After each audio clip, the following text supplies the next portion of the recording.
If you open this, it's already too late. First of all, please don't blame me. It said I'd go easier on it if I find it more hosts. And trust me, you'll soon understand why. Even some decency means everything. It all started when I found myself on the dark web. My older sister showed me how to get on it, and I was pretty addicted straight away. I came across your usually shocking stuff, including gore and paraphernalia, but I didn't take too many risks on the engine until one day I got a link that popped up. Do not open. I was definitely wary of clicking, but I hadn't ran into any issues so far, and my curiosity got the best of me. Looking back now, I was so dumb. The link almost absorbed my screen and revealed a black page. It was a type of black I'd never seen before, so black it almost seemed infinite. I can't explain it, but it's not your usual black. It was darker, almost incomprehensible. As quickly as the link opened, it was gone. I was confused, but I shook it off. About 6 months had passed by, and I completely forgot about this link until it showed up. I was sitting at home watching some YouTube videos, and my doorbell rang. It was about 3 a.m., so instead of going down and get the door, I just ignored it.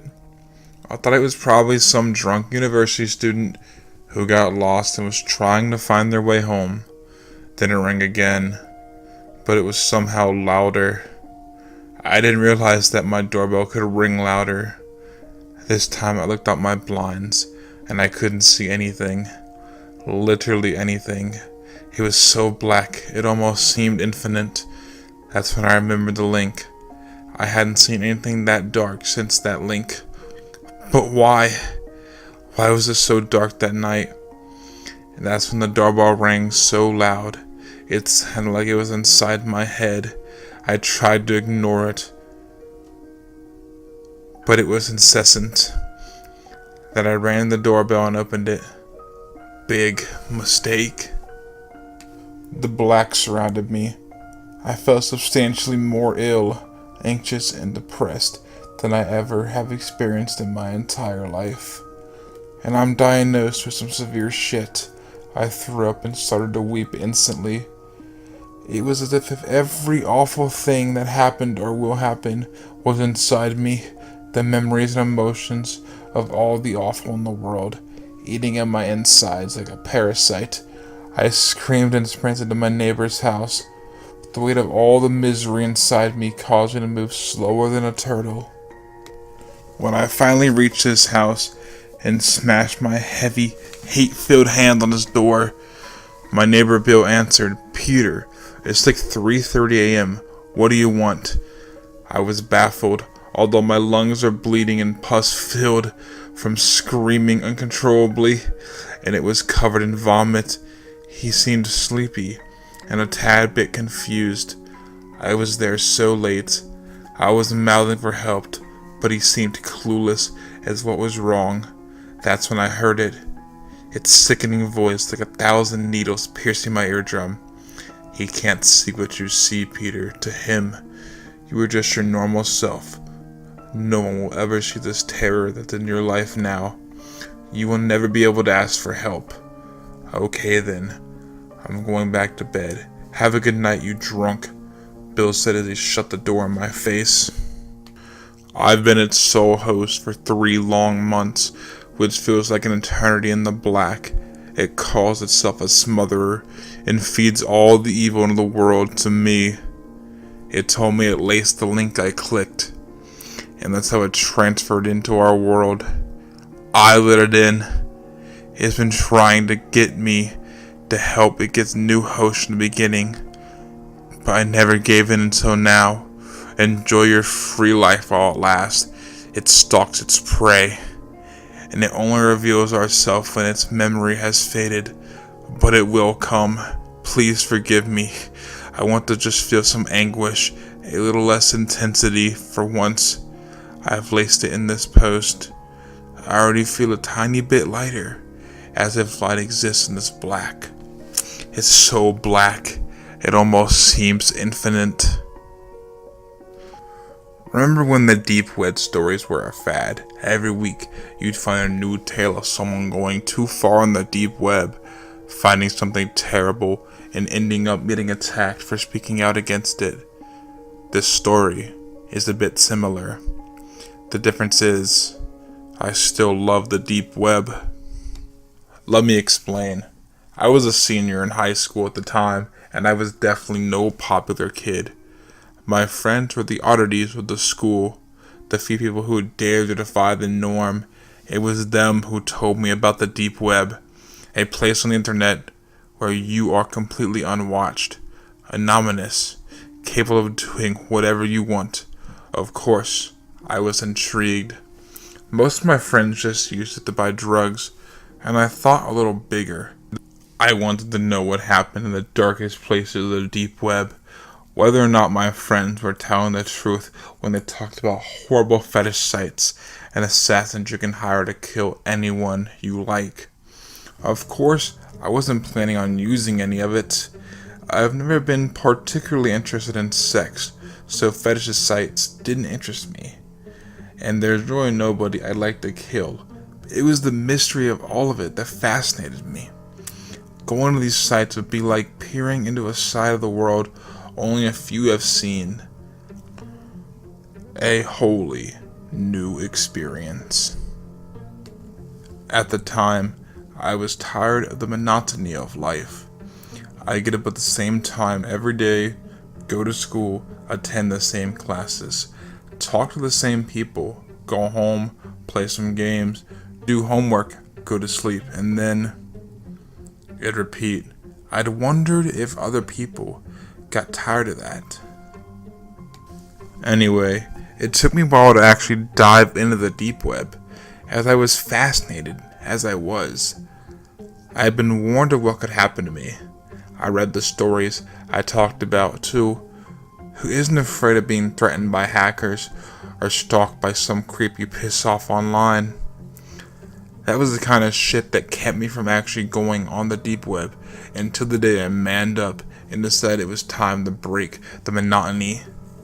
It was time to delve into the underbelly of the internet. Time to see the world I'd only dreamed of. For the first week or so, it was fucking boring. It was just drug sites and stuff where people expose government secrets or whatever. Nothing as dark as I expected. I don't even do drugs, so that was useless to me. And I wasn't into politics.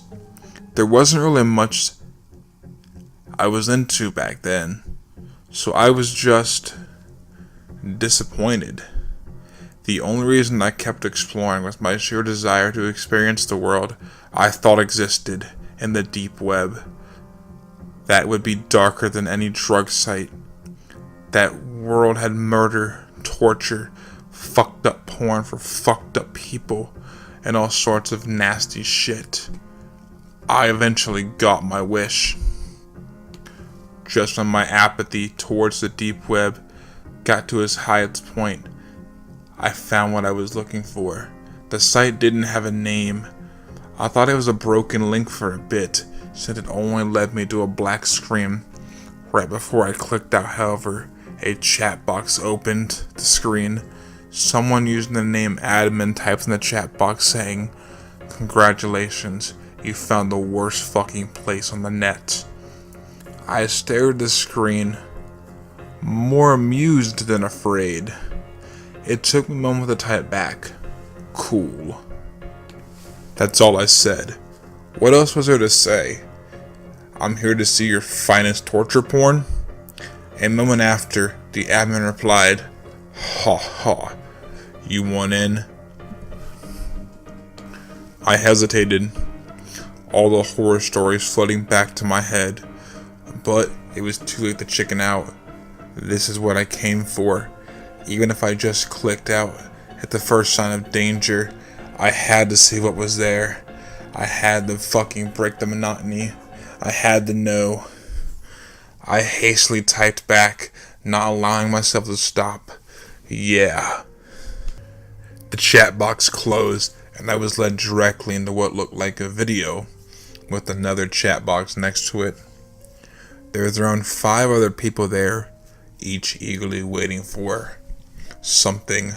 The video was in black and white and showed a small room. The only thing inside was a wooden chair. Until after around 5 minutes of waiting, the door to the room opened. A man was shoved inside, blindfolded and naked, save for a pair of black briefs.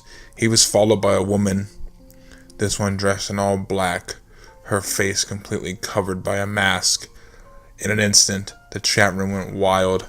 I almost closed the window to spare myself, knowing immediately where this was going. But again, I told myself, this is what I wanted. Maybe not the torture, but the window into the very worst parts of the world. This woman pulled a knife from her pocket and cut the man's blindfold as she shoved him into the chair. He didn't struggle for a moment, and once his eyes were visible, I could see why. It looked like he'd been drugged. Resisting the impossible, I frowned, glancing to the side. This was fucked up. I knew this was fucked up. My conscience told me to call the cops, or at least click out, but I forced myself to watch. She turned on the camera, pointing the knife at the man's throat. One of the people in the chat typed, "One of the fingers, cut off one of the fingers." I clenched my hands into a fist, taking a sharp breath. Was this really fucking happening? Was I going to watch as this guy got mutilated? As a small crowd of people watched in glee, I felt like throwing up, a feeling that was only worsened when the woman nodded and turned to the man, grabbing a limp hand and carefully slicing off one of the fingers. Blood spurted from the wound, and the man moaned in pain, but he couldn't fight back. Breathing heavily, I hovered my cursor over the X, planning on getting the fuck out of there. But I didn't. The woman looked unimpressed, as if she thought the people in the chat could do better. Another person called for a slice up the man's arm, and she complied. He was bleeding heavily now, clearly in deep pain, but these people were fucking sick. They were cheering her on from the chat, suggesting new and painful tortures for her to inflict. Eventually, I stopped breathing heavily. I stopped feeling sick. It was starting to grow on me. By the end, the man was on the ground, covered in blood and breathing heavily. I watched for around half a minute. The people in the chat were starting to die down. They inflicted enough pain. They had their fun. It seemed like things were wrapping up. I thought, how was it over when I was just getting into it? I smirked. This was exciting. This was better than any game I could play. Much better than any fucking class I could attend. Better than sitting in a group of fucking nobodies pretending like I cared for a goddamn second about them. This was the world I wanted to see. This was the darkness. This was the underbelly. This was reality. Fucking end him. Slit the throat. I typed in the chat for the first time.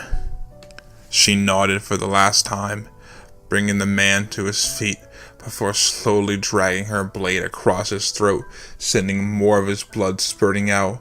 Once it was done, she dropped him. He fell to the ground limp.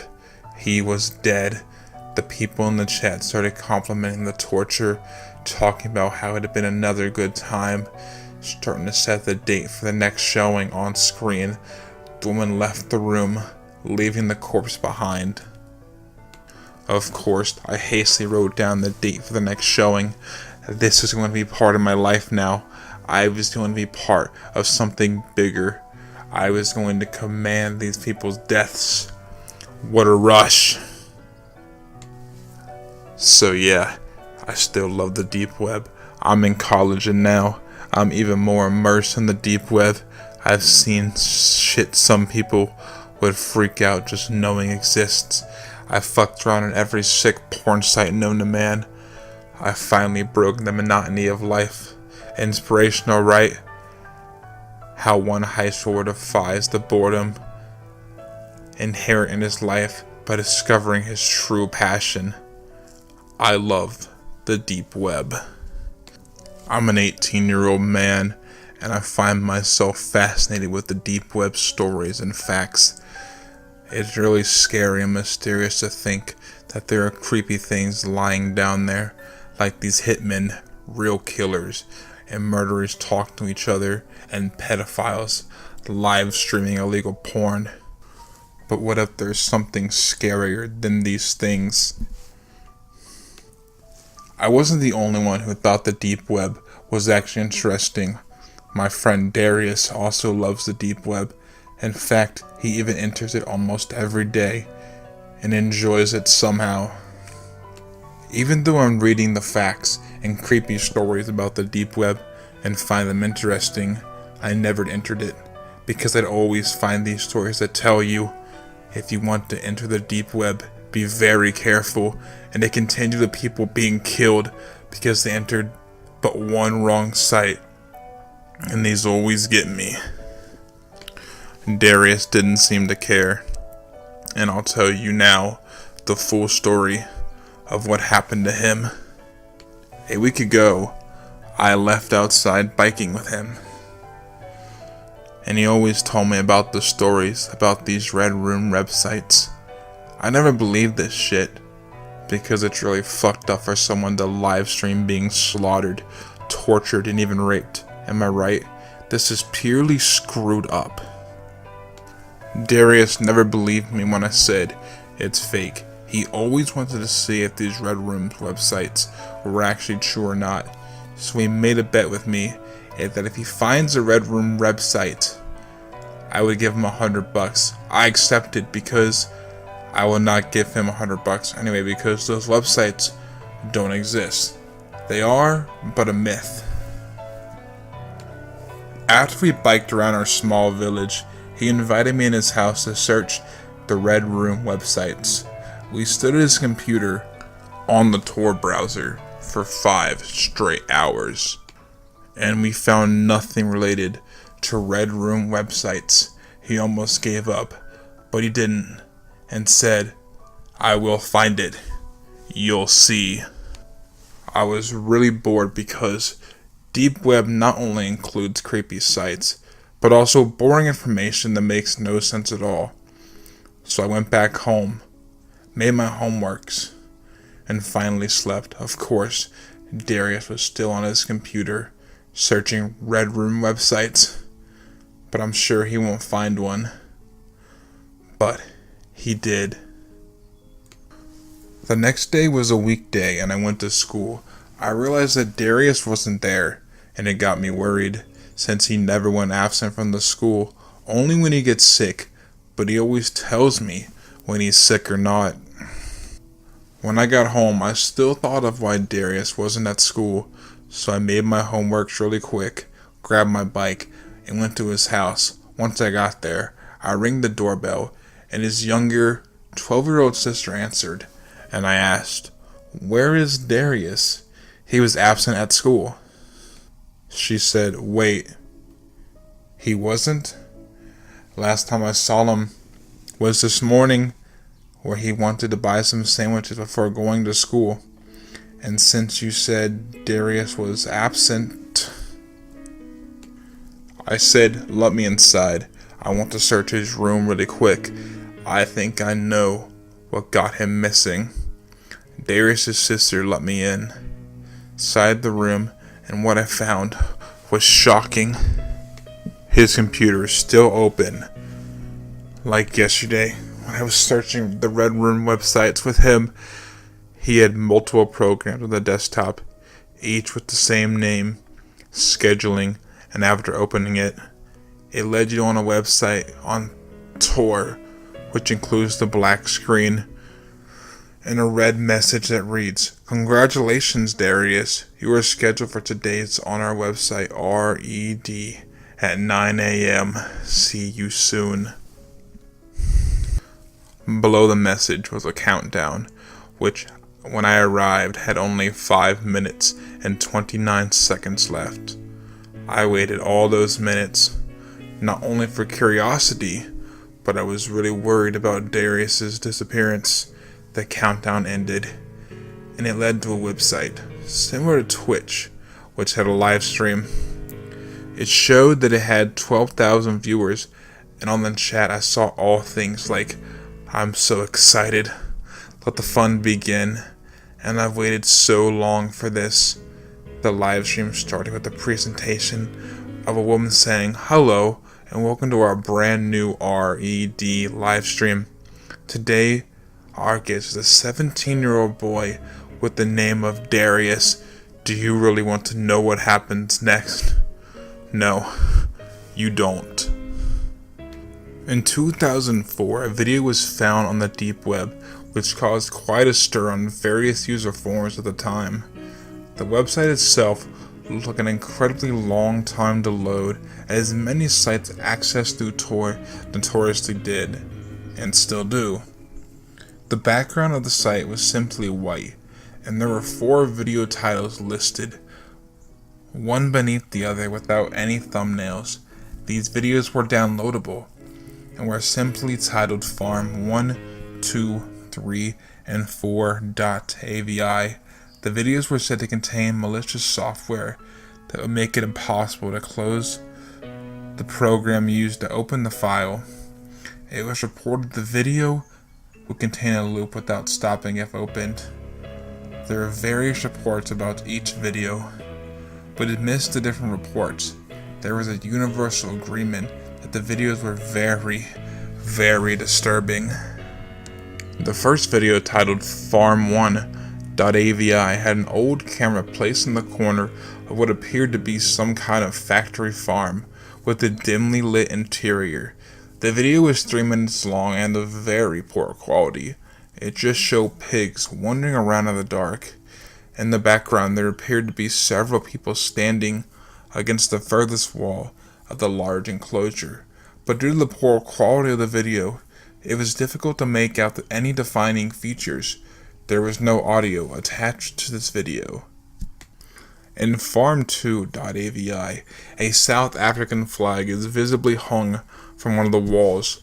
The quality was marginally better than this one, with some limited audio that consisted of a loud hammering sound.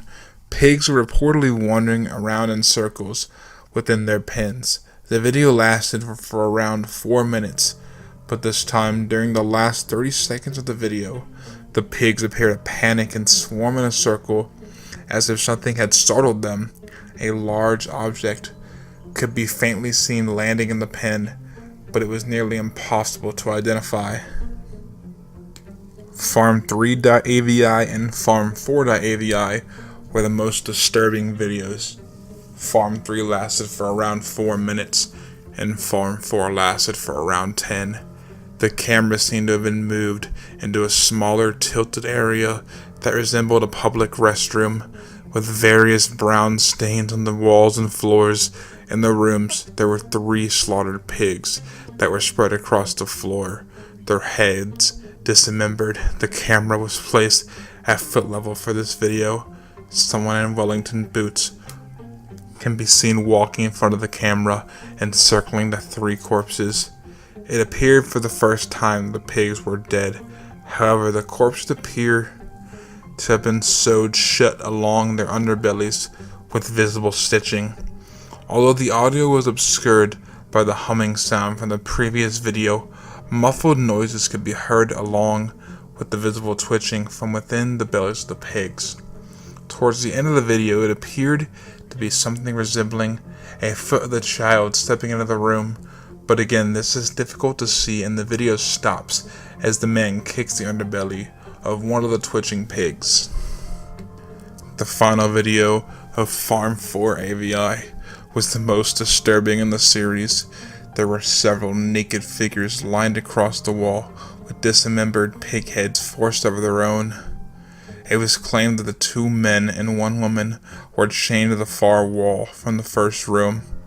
They were described as visibly shaking and appeared to be frantically moving their heads from side to side, as if trying to remove the animal heads from their own. Again, there were muffled noises allegedly coming from behind the pig heads, and the victims are described as having various cuts and bruises along their arms and thighs, and even some form of brand on each of their chests.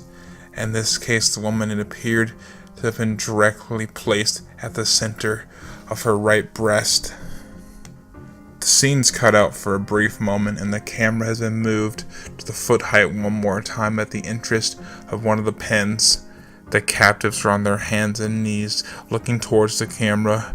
They remained still until promptly moved by the man who wore the Wilmington boots. He appeared to be yelling at them and violently pointing towards the adjacent room from Farm 3, but there was no audio in this segment of the video. His face is impossible to see due to the poor quality of the video and the cap over his head. The camera cuts out for a brief moment, and the victims are now stood in the pig pen and appear to be dancing and waving their arms whilst directly looking down at the camera. The camera cuts out again, and the victims are said to be seen continuously crawling around in their circles on their hands and knees, similar to the pigs in Farm 2.avi. There is another cut, and two men are now standing in the pen, whilst the woman remains on her hands and knees, looking down towards the floor. The man from Farm 3.avi appears to be pointing at the two men and the woman. With frenzied motions, the two men appear reluctant to apply with the man until he starts pointing at the adjoining room once more.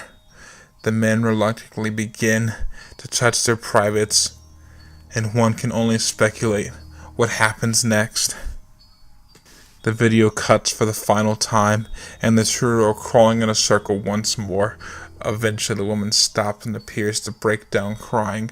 The two men also stop and appear to try to comfort her by panting her back and attempting to whisper, although it can be seen that the pig heads are moving closer to hers.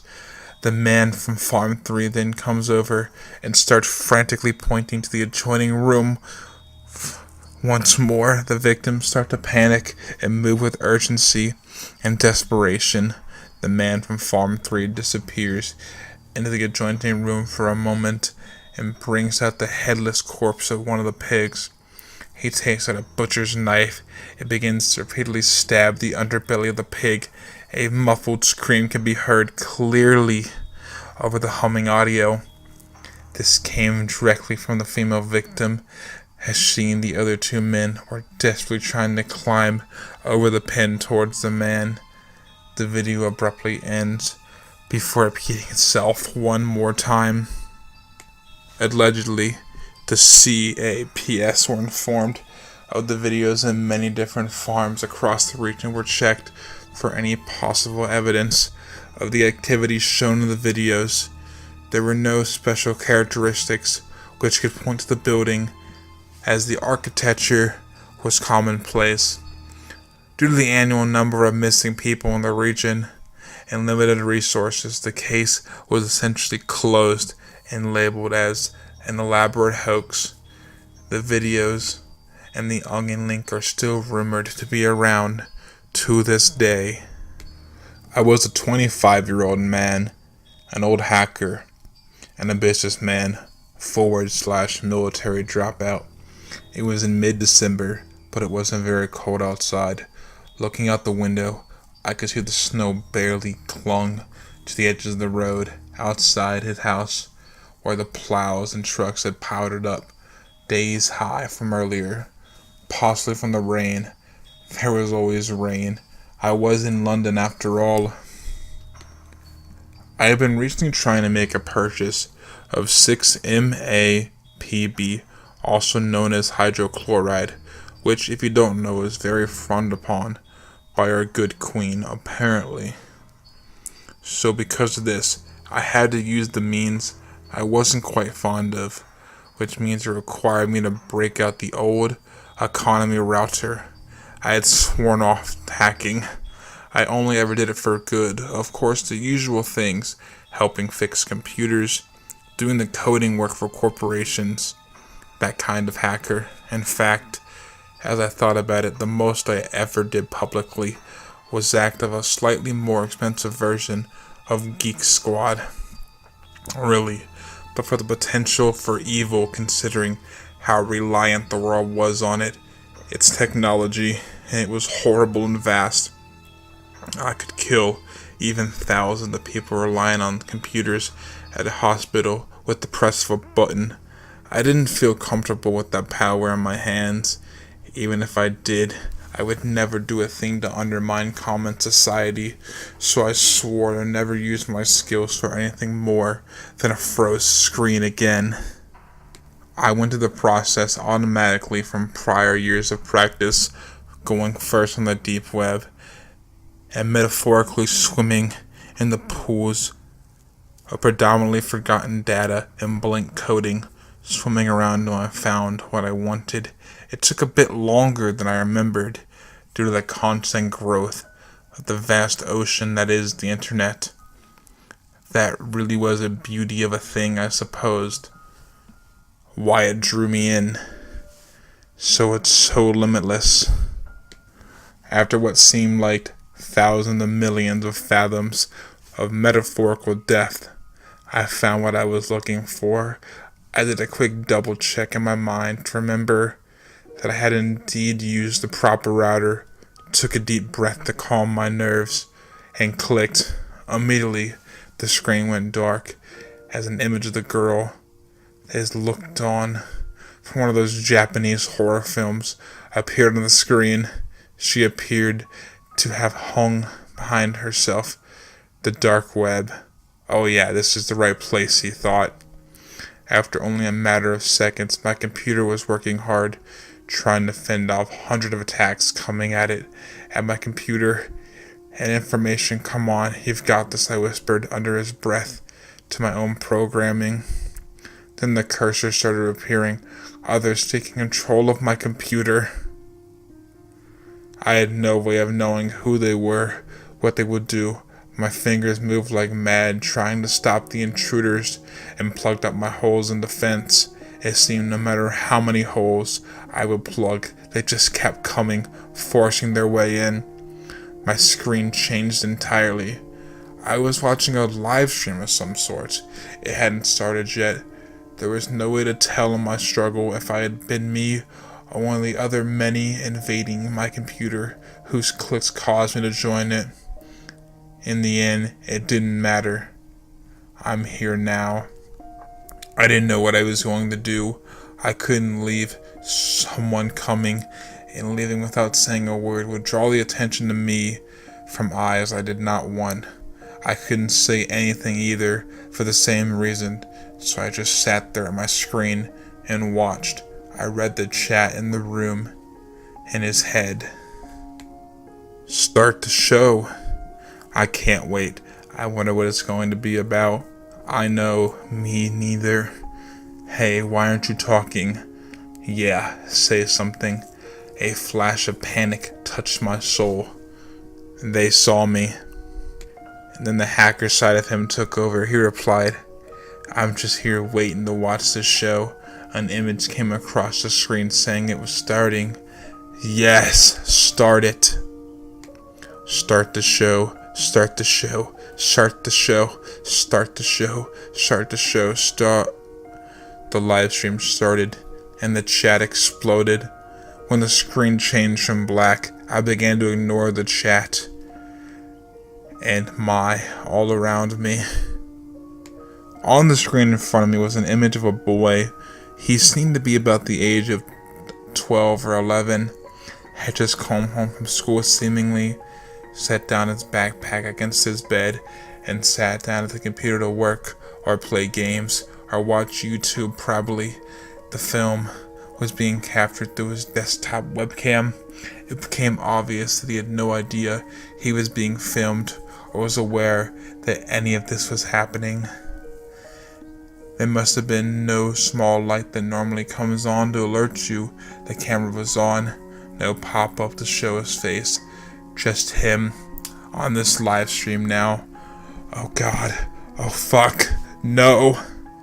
In the deafening silence of the minutes that followed, on his end, the boy just sat there in front of his computer, not the slightest bit concerned about or knowing of this. The chap kept exploding, waiting for something in particular to happen, but I didn't know what. And then it happened during the silence. In fact, adding it and heightening the sensation, he began to see the boy's closet door in the background begin to move.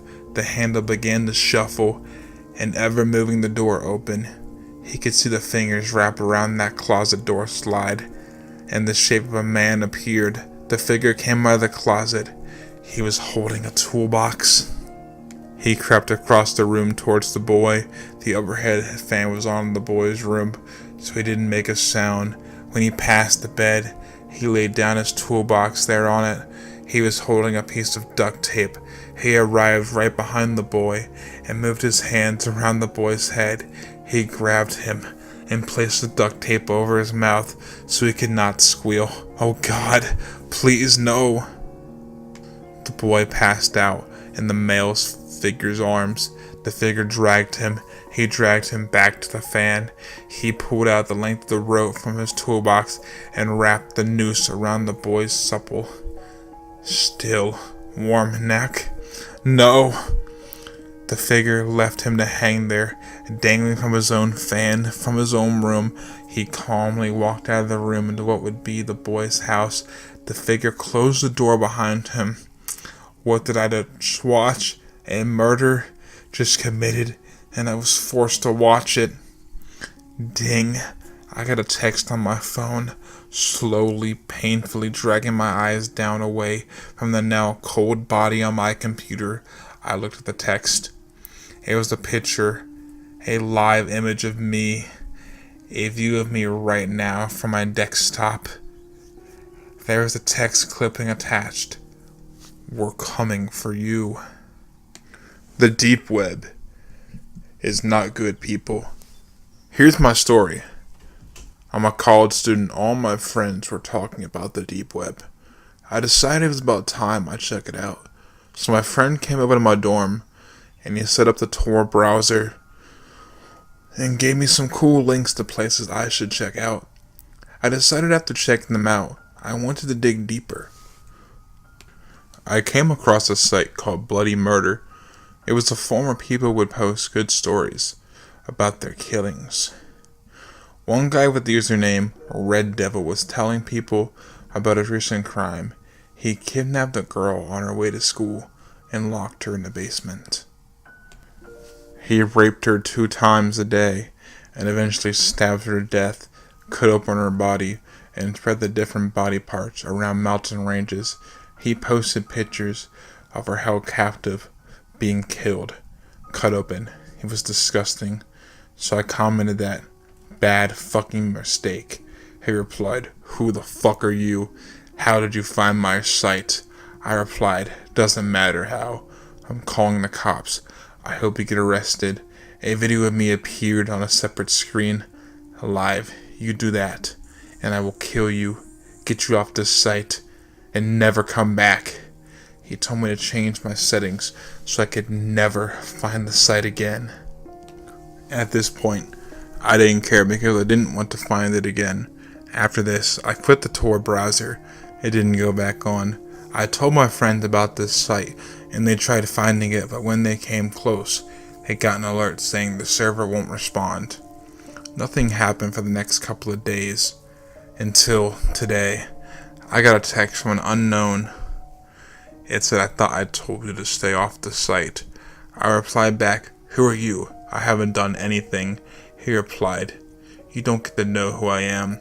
I saw attempts on your IP address to access the site. I replied back, that wasn't me. He replied, don't fuck with me. I know you go to Dorm 15 and your name is Ren. See you soon, pal. Shit. I'm typing this now, waiting for him to arrive.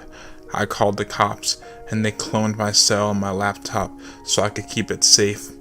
To be safe, they told me to reformat my computer restore my phone erased with no hassles, but for some reason something is blocking my reformat attempt and my computer won't erase. I think it could be interfering with the program. I got a Snapchat from the Red Devil. He took a picture of the entry gates to my college.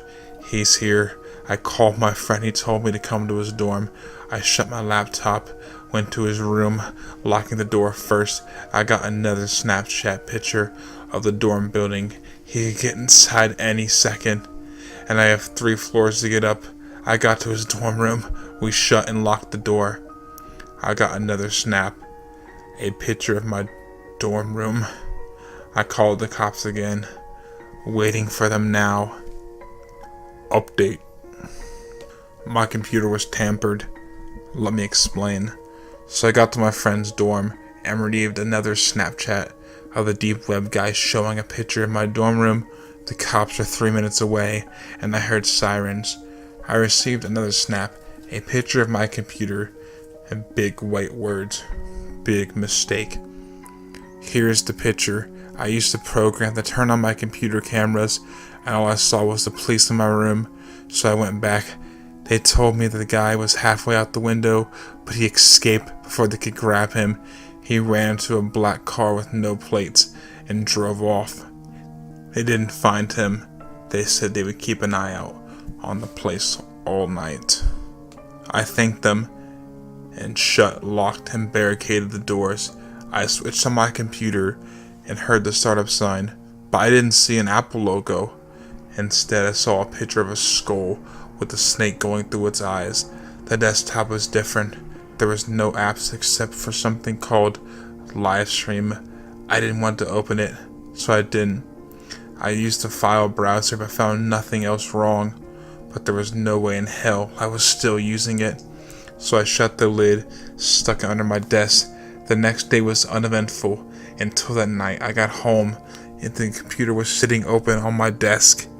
He had come back or someone else had come in. I opened the lid and the live streaming app was opened. It looked like a live feed of some girl sitting at her computer, unaware that her webcam was hacked. The count said 600 people were watching. It had the same UI as Periscope. The girl was singing along to Rebel by The Unknown. Some guy in a hockey mask and a knife, I kid you not. He waited behind her, tapping the machete softly in his hands. In the bottom right hand corner, the number was increasing and people were sending thousands of hearts. What the fuck? Are these people actually crazy? I got a text from a few friends. What the fuck is this shit? Why'd you send me this link? I looked back at the app and the girl started screaming. The guy started stabbing her with his knife, killing her. More hearts. Eventually, he threw the knife into both of her eyes and then into her neck, then made his way down, cutting off her fingers, attempting to cut her head. Fucking psycho. Thousands of more hearts. I pressed Command Q to close the app, but I got the same stupid alert. Error. Computer not responding. The girl was completely covered in blood, obviously dead, fingers and toes separated from her body. The guy looked down at the camera and started cheering. Other people commented, yes, fuck, this was awesome, and more stuff like, great killing. He turned the camera to face her body. It's at this point I wanted to throw up. You could hardly recognize the body anymore. More hearts, more hearts. The screen went black and it read signal lost. But then another message appeared. Thanks for joining us, Ren. My phone blew up more. Test. You're a 6 fuck. Why'd you send me that stream? I started a group with everyone. Please know my phone was hacked and they're working to find him. They all replied in confusion to what exactly has been happening. I called the cops and they discovered the username of the leader, the captain, his appliance, site admin, and their 4 friends, Blocked ID, Mr. Unknown, IP hacker, and the police. They tracked down the IP of the captain because he had disabled his IP blocker when he hacked my phone, and after arresting them, he led the others, and they were arrested. I haven't heard anything else about this case. I hope I never have to, too. Although today, I did get a text from unknown. Revenge is a dish best served live. This is my first post on here, so please bear with me. This story happened to me when I was 14. I'm 22 now. Back then, the deep web was a big thing at my school. Everyone talked about it. Drugs, hitmen, illegal porn. I eventually decided to check it out for myself to see what the huge deal was. When I got home, I immediately went onto my laptop and downloaded the Tor browser. I was then directed to a wiki page. This is what takes you to the deep web, so I clicked on it. Nothing too interesting going on, just some stuff like the Silk Road and hitmen. Then I stumbled across this website. It was called Hell's Bitches. When I clicked on it, I was taken to a video. The video thumbnail had some kind of basement, and it was only lit up by a light bulb dangling from the ceiling with some old wooden chair. I clicked play, and what happened next will probably stay with me for the rest of my life. The video began, and a figure dressed in all black and a ski mask was dragging a bound, naked woman with duct tape on her mouth into the scene and tying her up to the chair. The woman looked like she was in her early 20s. She was very voluptuous, wavy blonde hair, and bright blue eyes that were extremely bloodshot, as if she was crying a lot. She was covered in bruises and scratch marks from head to toe. It was as if she had been here for a long time. The man disappeared from the camera view for seconds before coming back with a table containing old, rusty surgical tools. I wanted to click off so badly, but I sat there frozen like a statue. The masked man stood beside her with a knife in his hand, and the woman was crying, muffled by the duct tape. The man slowly turned and looked at the camera. It was almost as if he looking right at me. Just then, a chat box appeared. A guy with the username XXXX Satan 1845 typed, "Rip out her toenails." The man slowly nodded his head and made his way over to the surgical table. The woman's bloodshot eyes widened in horror as the man grabbed a pair of pliers. I finally came out of my frozen state of mind and was frantically clicking the X button. As the woman's muffled screams got louder, I could hear the faint sound of flesh violently ripping from her toenails depart from their beds. Suddenly, another message popped up from XXX Satan 1845. "Leaving so soon? The show has barely started." I sat there, frozen with fear, debating on whether or not if I should reply to this sick fuck. How the fuck did he know what I was doing? Finally I responded. That was the worst mistake I've ever made. "You sick fucks. You better let her go or I'm calling the police." It went silent for a few minutes aside from the woman wailing from the pain that was just inflicted on her. The man stood there and stared at the camera with a blank expression. Then another message from XXXX Satan 1854 popped up. "I don't think that would be a good idea, Robert." I typed back asking how he knew my name. "I have all of your info. You are 14 years old. You live at..." I froze again. Then the picture popped up in the chat box. It was a screenshot of me. This guy knows where I live and who I am. I held down the power button in hopes of restarting the computer, but nothing. "That isn't going to work, Robert." Finally, I took the batteries out of my laptop and finally shut it down. I still haven't used it to this day. A piece of advice: never go on the deep web. There's too many weirdos on there who will hunt you down.